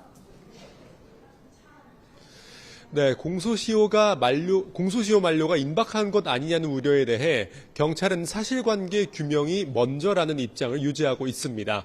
우선 금품 수수 시점이 특정돼야 공소시효를 확정할 수 있다는 건데요. 이에 따라 경찰은 관련자 조사와 압수한 증거물 분석에 수사력을 모으고 있습니다. 이틀 전 수사팀은 경기 가평군에 있는 정원주 전 통일교 총재 비서실장의 자택을 압수수색했습니다. 같은 날 오후엔 김건희 특검 사무실에 대해서도 강제 수사에 나섰는데요. 특검에서 이첩된 전재수 의원과 임종성, 김규환 전 의원 등 정치인들의 금품 수수 혐의 관련 추가 자료 확보를 위해서였습니다. 경찰은 전 의원 측에 추가 소환 통보는 하지 않은 걸로 파악됐는데 당분간 확보한 증거물 분석과 관련자 조사에 집중하며 혐의를 구체화할 걸로 보입니다. 지금까지 경찰청 국가수사본부에서 YTN 표정호입니다. 네, 관봉권 띠지 분실 의혹과 쿠팡 퇴직금 수사 외압 의혹을 수사하는 안권섭 특별검사팀이 대검찰청을 압수수색했습니다. 검찰 윗선의 증거 은폐나 수사무마 지시 여부와 관련된 자료를 확보하면서 수사의 속도를 높이고 있습니다. 조성호 기자의 보도입니다. 안권섭 특별검사팀이 대검찰청 압수수색에 나섰습니다. 대상에는 검찰 내부망을 관리하는 정보통신과가 포함됐습니다. 관봉권 띠지 분실 의혹과 쿠팡 수사무마 의혹 관련 메신저 기록 등 전산 자료를 확보한 걸로 알려졌습니다. 대검은 서울 남부지검이 건진법사 전성배 씨 자택에서 압수한 현금 다발에서 한국은행 관봉권 띠지를 분실한 사건을 직접 감찰했습니다. 지난해 8월 22일까지 검찰 메신저 내역을 바탕으로 수사했고 고의적인 증거 은폐는 없었다는 취지의 결과를 발표했습니다. 봐주기 감찰 논란은 상설특검 출범의 빌미가 됐습니다. 대상자가 검사이기 때문에 결국 제19 감사하기 측면이 있지 않겠나 이런 의심을 갖다 거두기가 쉽지 않지 않겠습니까? 특검은 지난달 대검 감찰부에서 수사 기록 등을 넘겨받아 분석했고 한국은행 발권국에서 띠지 관련 자료를 확보했습니다. 추가로 수집한 증거와 향후 수사를 통해 감찰과 수사 과정에 문제가 없었는지 확인할 방침입니다. 특검은 대검 압수수색에서 쿠팡 퇴직금 미지급 사건을 불기소 처분한 인천지검 부천지청의 수사보고서 등도 확보한 걸로 알려졌습니다. 문지석 부장검사가 폭로한 것처럼 쿠팡 사건 관련 중요 증거들이 누락됐는지, 그랬다면 부천지청 윗선의 의도적 개입이 있었는지 등을 들여다볼 걸로 보입니다. 검찰에 대한 쌍끌이 강제 수사로 속도를 높인 상설특검은 조만간 두 사건 관련자들에 대한 소환 조사도 본격화할 전망입니다. YTN 조성호입니다. 1심에서 전원 무죄가 선고된 서해 공무원 피격 사건 항소 여부를 두고 검찰이 막판까지 고심하고 있습니다. 오늘까지 항소하지 않으면 무죄가 확정되는데요. 법조팀 취재기자 연결합니다. 임예진 기자, 오늘이 항소기한 마지막 날인데요. 아직 결론이 안 난 거죠? 네, 그렇습니다. 검찰이 오늘 안으로 서훈 전 국가안보실장과 박지원 전 국정원장을 포함한 5명에 대해 항소하지 않으면 무죄가 확정됩니다. 일단 수사팀은 항소해야 한다는 의견을 냈고 지휘부 의견까지 취합해 논의 중인 거로 전해집니다. 다만 방향이 정해진 거 아니냐는 해석도 나옵니다. 앞서 무죄 판결이 나온 뒤에 이 사건을 고발했던 국정원이 고발을 취하하기도 했고요. 이재명 대통령과 김민석 총리는 국무회의에서 잘못된 기소라면서 항소 포기에 무게를 실었습니다. 법조계 반응도 이를 무릅쓰고 검찰이 항소를 할 가능성은 크지 않다는 시각입니다. 법무부 장관이 직접 지휘권을 행사할 가능성도 있습니까? 현재까지는 적어 보입니다. 정성호 법무부 장관은 오늘 기자들과 만난 자리에서 서해 피격 사건 은폐 의혹 수사는 전형적인 정치 보복이었다면서도 구체적인 사건에 대한 지휘는 하지 않는 게 자신의 원칙이라고 선을 그었습니다. 검찰에서 판단할 문제라는 건데요. 장관이 지휘권을 행사하지 않은 상태에서 항소해야 한다는 수사팀 의견이 받아들여지지 않는다면 이 또한 논란이 될 수 있습니다. 앞서 대장동 사건 항소 여부를 두고 중앙지검과 대검 지휘부 의견이 엇갈리면서 외압 의혹이 불거졌고 결국 총장 대행이 사퇴하는 등 큰 내홍을 겪었는데요. 현재 박철우 서울중앙지검장은 대장동 항소 포기 당시 대검찰청 반부패 부장으로 지휘 라인에 있던 인물이기도 합니다. 정치권의 공세가 이어지는 가운데 어떤 결론이 나오든 파장은 클 거로 보입니다. 네, 오늘 만약 검찰이 항소하지 않는다면 유족 측 반발이 거세겠죠? 네, 서해 공무원 피격 사건으로 숨진 고 이대준 씨의 유족 측은 오늘 국회에서 기자회견을 열고 검찰의 항소를 촉구했습니다. 그러면서 유독의 간절한 항소 요청에도 검찰이 항소하지 않는다면 수사팀의 추가 검토를 지시한 박철호 서울중앙지검장과 항소 포기를 언급한 김민석 총리를 공수처에 고발하겠다고 말했습니다. 이어 이재명 대통령과 김민석 총리의 발언은 항소 포기 압박이자 국가폭력이라고 비판하기도 했는데요. 현 정부에서는 진실 규명과 책임 추궁을 기대하기 어렵다며 국제사회의 사건을 공론화하기 위해 트럼프 미국 대통령에게 서신을 보냈다고 밝혔습니다. 앞서 검찰은 2020년 북한군에 살해된 해양수산부 공무원 사건을 은폐하고 자진 월북으로 조작한 혐의로 문재인 정부 안보라인 5명을 직권남용 등의 혐의로 재판에 넘겼습니다. 지난달 26일 1심 재판부는 발표와 대응 과정에서 일부 판단착오나 미흡한 점이 있었다 하더라도 이를 형사처벌이 되는 범죄로 단정하기는 어렵다며 전원 무죄를 선고했습니다. 지금까지 사회부에서 전해드렸습니다. 네, 혈액암을 투병해오던 배우 안성기 씨가 나흘째 중환자실에서 치료를 받고 있습니다. 안 씨는 지난달 30일 식사 중 의식이 없는 상태로 응급실로 이송된 뒤 현재까지 산소호흡기에 의지한 채 의식을 되찾지 못하고 있습니다. 국민배우 안 씨가 어제 병상에서 새해를 맞은 소식이 알려지면서 연예계는 물론 대중들도 한마음으로 쾌유를 빌고 있습니다. 배우 나나가 지난해 11월 집에 침입해 금품을 요구한 30대 남성에게 역고소를 당했습니다. 소속사는 유명인이라는 점을 악용한 반인륜적 행위라고 비판했습니다. 김승환 기자입니다. 지난해 11월 배우 나나와 어머니가 사는 집에 흉기를 든 30대 남성이 들이닥쳐 돈을 요구했습니다. 5년은 몸싸움 끝에 이 남성을 제압한 뒤 경찰에 신고했습니다. 이 과정에서 30대 남성은 턱 주변을 다쳤습니다. 순찰차 2대랑 그다음에 구급차 2대랑 그다음에 그 형사들 타고 다니는 검은색 차랑 그렇게 와 있었어요. 당시 경찰은 모녀의 행동이 정당방위에 해당한다고 판단해 별도로 사건 처리하지 않았고 이 남성은 구속됐습니다. 그런데 범행을 저지른 남성이 나나를 고소했습니다. 당시 자신을 제압하는 과정이 살인 미수에 해당한다는 겁니다. 그 수단과 정도 또한 필요 범위를 넘었다고 보기는 어렵습니다. 살해의 고의가 인정되기 어려워 살인 미수 혐의가 성립될 가능성은 낮아 보입니다. 나나의 소속사는 피해자가 유명인인 점을 악용해 반인륜적인 행위로 2차 피해를 일으키고 있다고 강조했습니다. 당시 범행으로 육체적, 정신적 고통이 현재까지 이어지는데도 어떠한 반성의 태도를 보이지 않고 있다고 비판했습니다. 소속사는 이번 사안과 관련해 민형사상 가능한 모든 법적 대응을 할 거라고 예고했습니다. YTN 김승환입니다. 김범석 쿠팡 INC 의장이 지난 2020년 숨진 노동자 고 장덕준 씨의 과로사 정황을 은폐하려고 했다는 의혹과 관련해 경찰이 다음 주 고발인 조사를 진행하는 등 본격 수사에 나섭니다. 서울경찰청 형사기동대는 오는 6일 오후 2시부터 전국 택배 노동조합을 상대로 김 의장의 증거인멸 교사 등 혐의의 관련 고발인 조사를 진행합니다. 경찰은 같은 날 고 장덕준 씨 유족에 대한 참고인 조사도 진행할 예정입니다.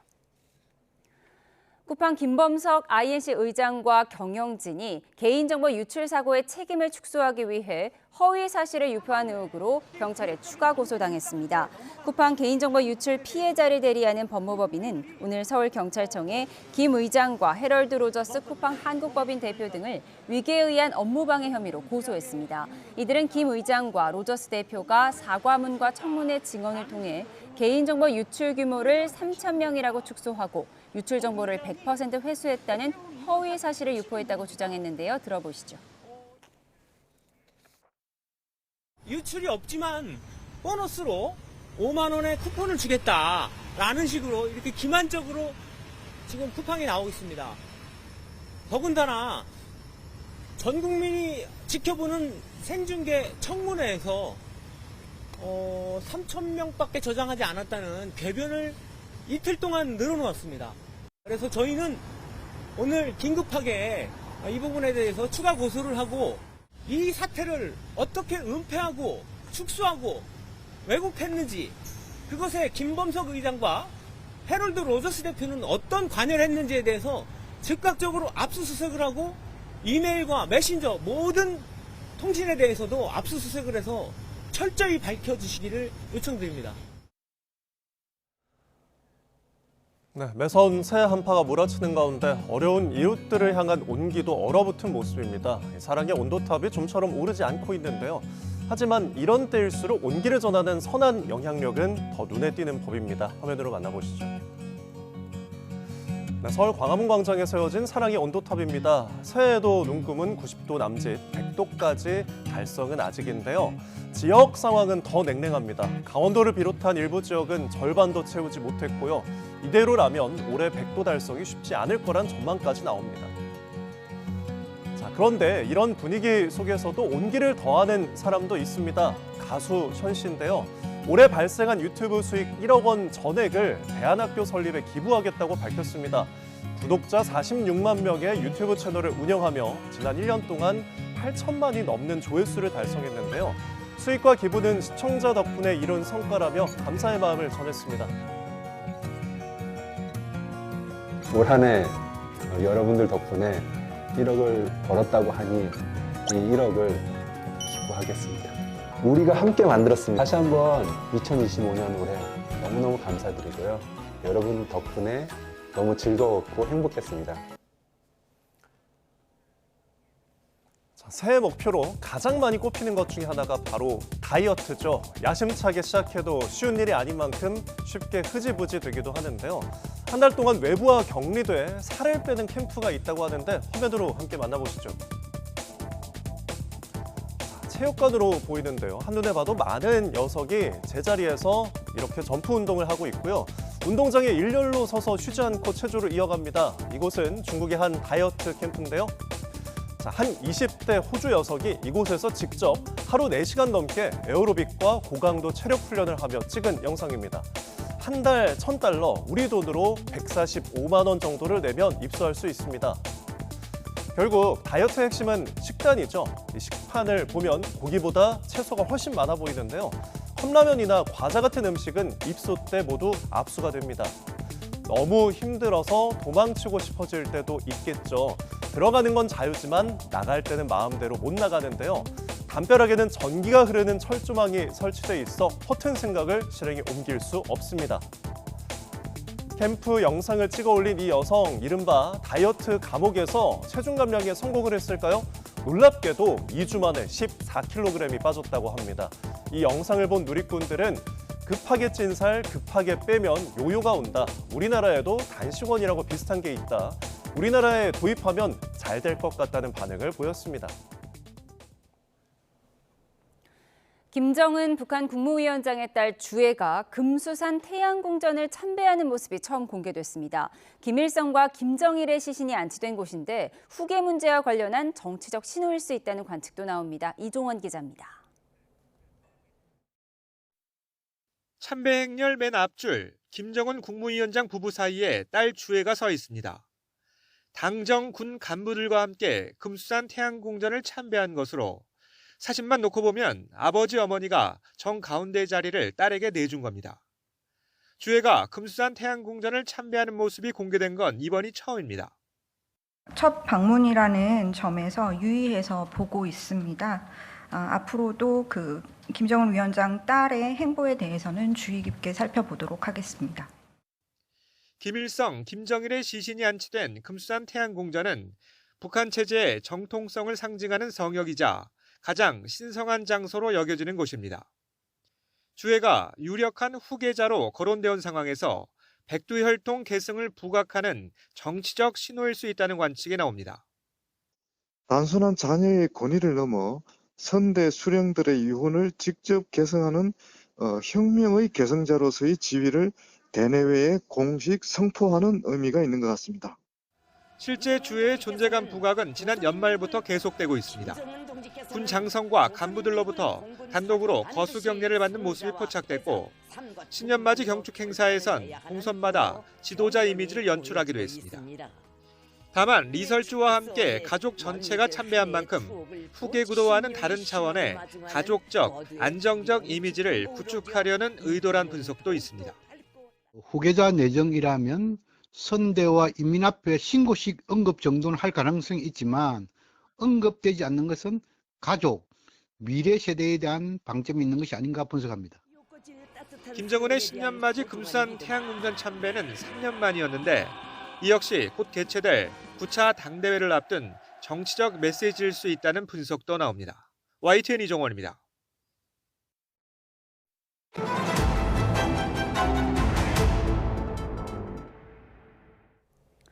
최강 한파 속에 제주도에는 강풍이 불고 폭설이 쏟아졌습니다. 산간뿐 아니라 제주 해안에도 눈이 쌓이면서 시민들이 큰 불편을 겪었고 강풍 피해도 이어졌습니다. 보도에 고재영 기자입니다. 하늘에서 솜털이 쏟아지듯 한방눈이 쉴 새 없이 내립니다. 도로는 밤새 내린 눈이 얼어붙은 상황.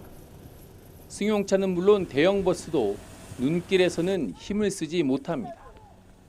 눈길에 멈춰선 자동차는 자치경찰관이 제설제를 뿌리며 눈을 치우자 움직일 수 있습니다.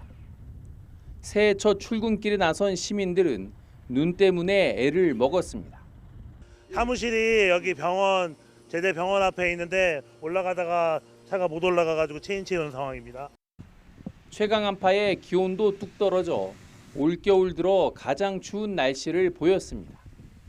대부분 지역에서 최저 기온이 영하를 기록했고 강풍의 체감 기온은 영하 5도 아래 머물렀습니다. 두꺼운 옷으로 중무장하고 외출하는 시민들. 하지만 옷을 파고드는 매서운 추위에 몸이 절로 떨립니다.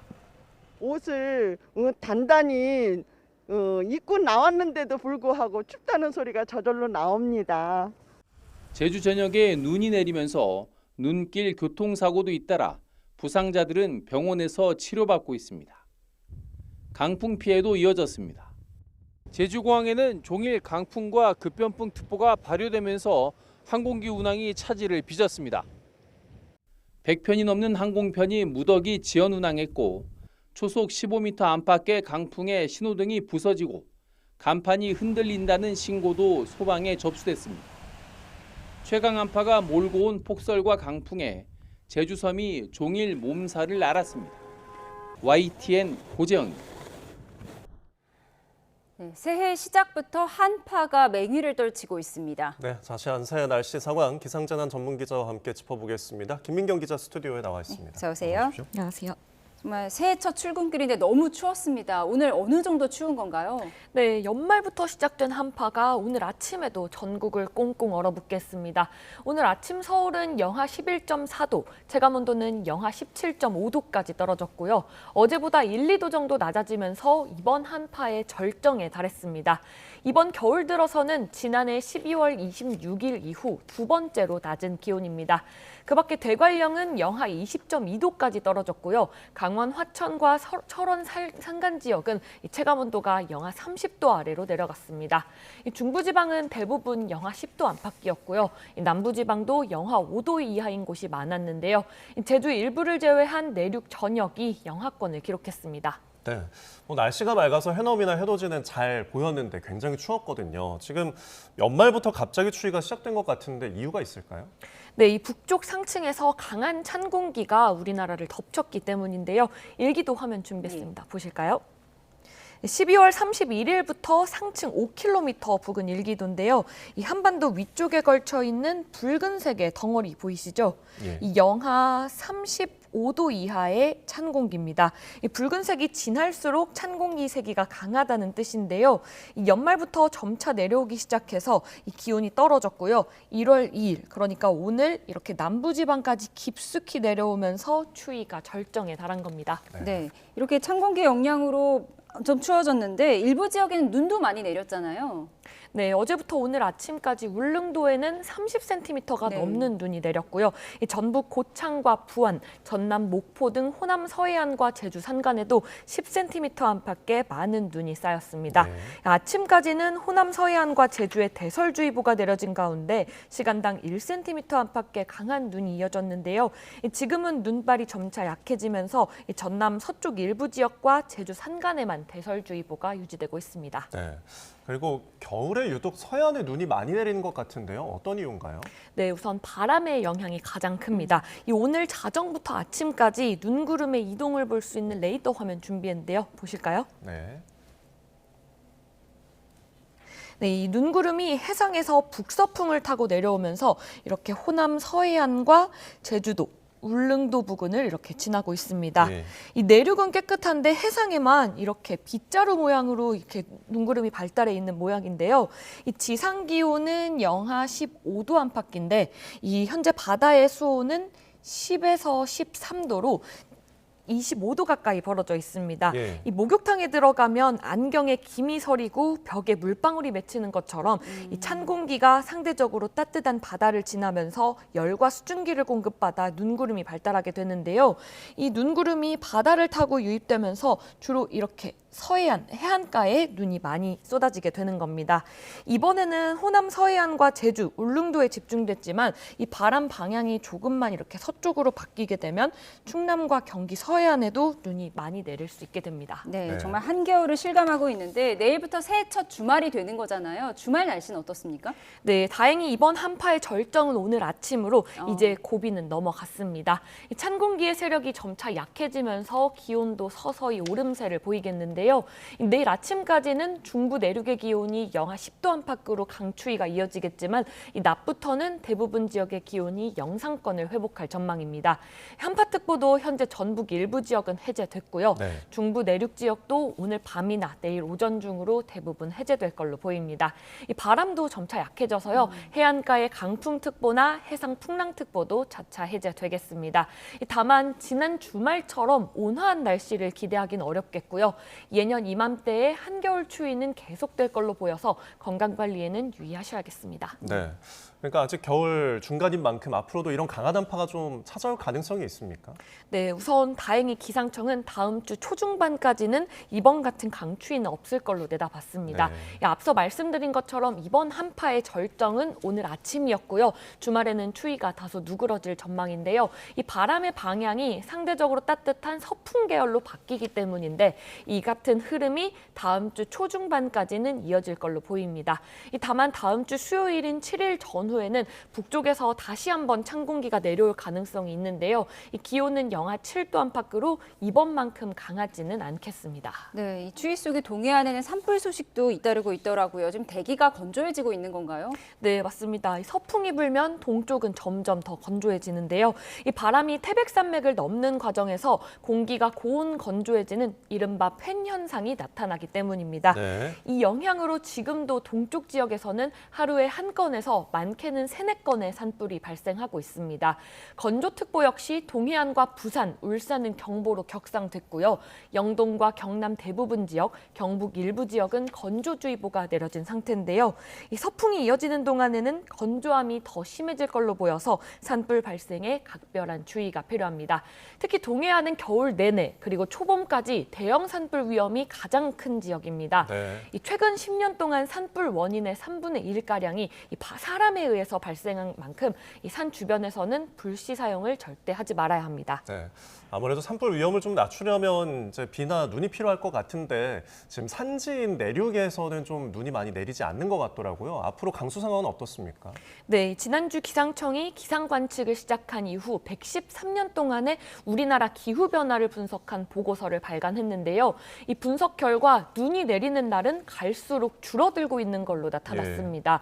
이 113년 평균 눈이 내린 일수는 20.5일이지만 최근 10년 평균은 15일로 무려 5.5일이나 감소했습니다. 실제로 이번 겨울만 보더라도 서울은 12월 초 첫눈 이후 뚜렷한 큰 눈 소식은 없습니다. 이 기상청은 겨울 강수 전망을 1월은 평년 수준, 2월은 평년보다 대체로 많을 걸로 예상했는데요. 하지만 최근에는 비나 눈이 한 번 내릴 때 집중하는 경향이 강해진 만큼 이 남은 겨울에도 눈이 내릴 경우에는 폭설로 이어질 가능성이 있다는 점은 우려되는 대목입니다. 알겠습니다. 지금까지 김민경 기자 서해 한파 소식 짚어봤습니다. 고맙습니다. 고맙습니다. 새해 복 많이 받으세요.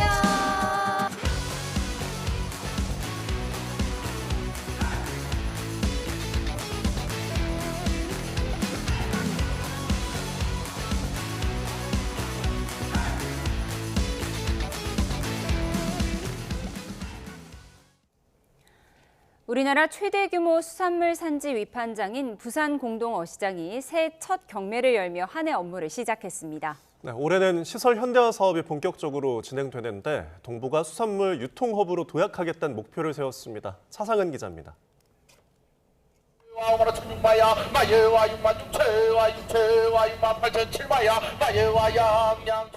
바닥에 가득 깔린 수산물 주위로 사람들이 몰려들었습니다. 동이 트기 전 시작된 새해 첫 경매. 흥얼거리는 경매사 목소리에 따라 가격을 제시하는 중도매인들 손가락이 쉴 새 없이 움직입니다. 치열한 눈치 싸움 끝에 병원년 첫 가격이 결정됩니다. 예, 오늘 분위기 아주 좋습니다. 오늘 억가도 잘 나가고, 예, 그리고 아주 초매답게 활기찬 경매를 하였습니다. 국내 최대 규모 산지 위판장인 부산 공동어시장이 첫 경매를 뜻하는 초매식을 열고 새해 업무를 시작했습니다.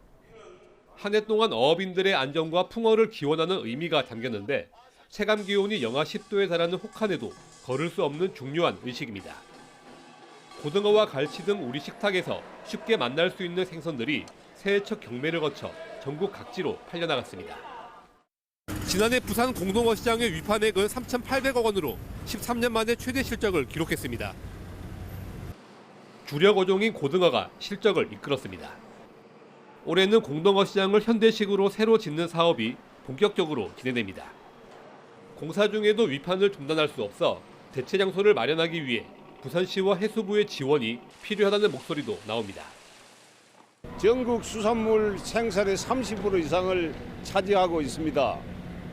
안전하고 또 신선한 수산물을 공급할 수 있도록 신속하게 유통하도록 하겠습니다. 부산 공동어시장은 현대화 사업으로 우리나라를 넘어 동북아 수산 유통 허브로 도약하겠다는 목표를 세웠습니다. YTN 차상입니다.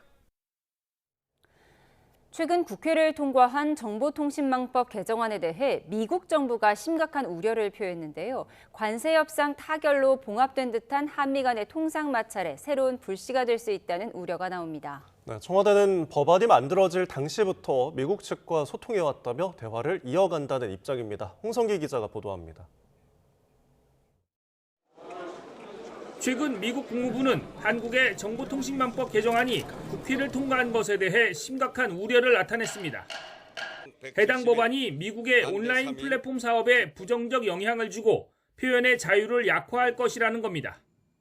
미국의 직설적인 우려 표명에 국내에서는 한미 간 통상 마찰의 새로운 불씨가 될 것이라는 비판이 나왔습니다. 관세 협상으로 불거졌던 한미 간 통상 마찰이 다시 발생할 수 있다는 매우 심각한 경고 신호입니다. 새해 벽두부터 한미 간 균열 우려가 나오자 청와대는 진화에 나섰습니다. 얼마 전 미국을 다녀온 위성락 국가안보실장은 이미 법안을 만드는 단계부터 미국 측과 여러 의견을 교환했고 이후에도 소통하고 있다고 밝혔습니다. 앞서 외교부도 해당 법안이 사회적 폐해에 대응하기 위해 만들어진 것이지 특정 국가나 기업을 겨냥한 것이 아니라고 반박하기도 했습니다. 또 법안 취지를 고려해 미국 측과 필요한 소통을 이어갈 것이라면서 미국의 우려를 씻어내겠다는 뜻을 밝혔습니다. 그러나 미국 측의 우려 표명 역시 이례적으로 직설적인 상황에서 한미가 접점을 찾을 수 있을지는 좀 더 지켜봐야 할 것으로 보입니다. YTN 홍성기입니다. 경제정책 사령탑을 맡고 있는 기획재정부가 18년 만에 재정경제부와 기획예산처로 기능이 분리되며 공식 출범했습니다. 구윤철 부총리 겸 재정경제부 장관은 올해를 한국 경제 대도약의 원년으로 삼겠다는 의지를 다졌습니다. 보도에 오인석 기자입니다. 정부 조직 개편에 따라 재정경제부와 기획예산처가 각각 현판식을 열고 공식 출범했습니다. 기획재정부의 경제사령탑 기능이 두 부처로 분리되는 건 지난 2008년 기획재정부로 통합된 지 18년 만입니다. 재정경제부는 경제정책과 세제, 외환, 국고관리 등을, 기획예산처는 중장기 국가전략과 예산 편성과 집행, 국가채무 등을 담당하게 됩니다. 구윤철 부총리 겸 재정경제부 장관은 출범사에서 무엇보다 정책 성과로 재조명돼야 한다면서 새 조직에서 새 마음으로 정책을 완수해 줄 것을 당부했습니다. 그러면서 올해는 본격적인 성장을 견인하는 특별한 한 해로 만들어가야 한다며 잠재 성장률 반등과 경제 대도약의 원년이라는 쉽지 않지만 반드시 달성해야 할 새해 목표가 놓여 있다고 강조했습니다. 기획예산처 현판식에 참석한 김민석 국무총리는 축사를 통해 기획처가 국민이 체감할 수 있는 성과를 내서 존재 이유를 확실하게 보여주기를 바란다고 말했습니다. 기획예산처는 미래 사회 변화 대응을 위한 중장기 국가발전 전략 수립 그리고 예산 편성, 재정정책, 재정관리 등 국정 운영의 핵심 역할을 수행하게 됩니다. 기획예산처의 역할과 책임은 그 어느 때보다도 막중합니다. 장관 취임까지 직무 대행을 맡은 임기근 차관은 기획예산처 출범 첫날부터 확대간부회의와 재정집행 점검회의를 열고 곧바로 업무에 들어갔습니다. 두 부처 앞에는 가시적인 성과를 내야 하는 만만치 않은 과제가 놓여 있다는 지적입니다. 예산과 금융 같은 정책 수단이 없는 재정경제부는 각종 경제 현안을 총괄 조정해 성장 전략을 마련하고 민생을 안정시킬 과제를 떠안았습니다. 장관으로 지명된 이해운 후보자가 과거 의원 시절 보좌진에 대한 폭언 논란이 불거진 기획예산처는 이 후보자의 국회 인사청문회 통과가 발등의 불입니다. YTN 오인석입니다. 강훈식 대통령 비서실장은 보수 야당 출신인 이해운 전 의원을 초대 기획예산처 장관 후보자로 지명한 걸 두고 이재명 대통령도 이번 인사가 도전이라는 사실을 알고 있다고 밝혔습니다. 강 실장은 오늘 이 대통령이 이 전 의원의 과거 내란 옹호 관련 발언도 보고받았다는 취지로 설명하면서 이같이 말했습니다. 이어 이 대통령은 통합 의지를 보여주고 싶어 한다며 청문회에서 이 전 의원 본인의 정책적 비전과 철학이 검증되고 이 도전이 잘 됐으면 한다고 덧붙였습니다. 네, 방금 들어온 소식 전해드리겠습니다. 이재명 대통령이 더불어민주당 광주 전남 국회의원 등을 청와대에 초대해서 오찬 간담회를 가질 예정이라고 청와대에서 밝혀온 속보가 들어왔습니다. 구체적 날짜는 아직 확정되지 않았는데요. 지난달 18일에 대전 충남 의원들과 오찬을 했는데 이어서 광주 전남 의원들과 함께 오찬을 할 예정이라는 속보가 들어왔습니다. 자세한 내용은 이어진 뉴스에서 전해드리겠습니다.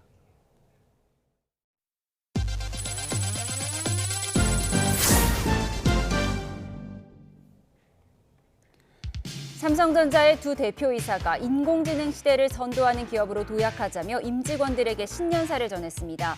반도체 사업을 이끄는 전영현 DS 부문장은 전례 없는 인공지능 반도체 수요에 대응하며 AI 시대를 선도하자며 HBM4의 경우 삼성이 돌아왔다는 평가를 받으며 기술 경쟁력을 반드시 되찾자고 강조했습니다. 박노정 SK하이닉스 대표이사 사장은 신년사를 통해 단순히 1등이 되는 것을 넘어서 토일류 기업으로 나아가야 한다고 강조했습니다. 박 사장은 지난해 성장을 발판으로 새로운 도전에 나서야 할 시점이라며 예상을 뛰어넘었던 인공지능 수요는 기대 이상의 호재가 아닌 상수가 됐고 경쟁의 강도는 높아지고 있다고 밝혔습니다. 신동빈 롯데그룹 회장은 신년사에서 핵심 사업의 혁신 필요성을 강조했습니다. 신 회장은 고물가와 고금리, 부환율 등 3고 현상과 지정학적 리스크, 인구구조 변화로 핵심 사업의 근본적인 체질 개선이 요구된다면서 강한 실행력이 동반된 혁신을 완성해야 한다고 밝혔습니다. 우리금융그룹이 2025년 마지막 날 서울예술의 전당에서 주요 고객과 사회공헌 사업 참여자들을 초청해 제야 음악회를 개최했습니다. 이번 행사는 종합금융그룹 체제 완성을 기념해 그룹 차원의 대규모 고객 행사로 격상됐으며 발달장애인 미술가 육성 사업인 우리시각 소속 작가들과 저소득층 시청각 수술 지원 대상 아동도 특별 손님으로 초대됐습니다. 오늘도 매서운 한파가 기승을 부렸습니다. 강추위는 내일 아침까지 이어진 뒤 점차 풀리겠는데요. 내일 서울 아침 기온은 영하 8도로 오늘보다는 조금 높지만 여전히 평년 수준을 3도가량 밑돌겠고요. 한낮 기온은 2도까지 오르는 등 예년 이맘때 수준을 회복하겠습니다. 추위 속 서해안을 중심으로는 어제부터 이미 많은 눈이 내렸는데요. 호남 서해안에는 내일 새벽까지 1에서 5cm의 눈이 더 오겠고 제주 산간에는 오전까지 최고 10cm의 큰 눈이 추가로 내리겠습니다. 또 내일 오전부터 충청과 전북 서해안을 중심으로는 또다시 약한 눈비가 내리는 곳이 있겠습니다. 반면 동해안을 중심으로는 대기가 무척 건조한 가운데 바람도 강하게 불겠습니다. 불씨 관리 철저히 해주시기 바랍니다. 내일 아침 기온은 예년 수준을 2에서 5도가량 밑돌겠습니다. 서울 아침 기온 영하 8도, 춘천 영하 14도, 대전은 영하 10도까지 떨어지겠습니다. 한낮 기온은 예년과 비슷한 수준까지 오르겠습니다. 서울 2도, 광주와 대구는 6도가 예상됩니다. 휴일인 모레는 심한 추위 없겠지만 오전 한때 충청과 전북 지방에 약한 눈이 날릴 전망입니다. 날씨였습니다. 1월 2일 금요일 뉴스온 마치겠습니다. 함께해 주신 여러분 고맙습니다.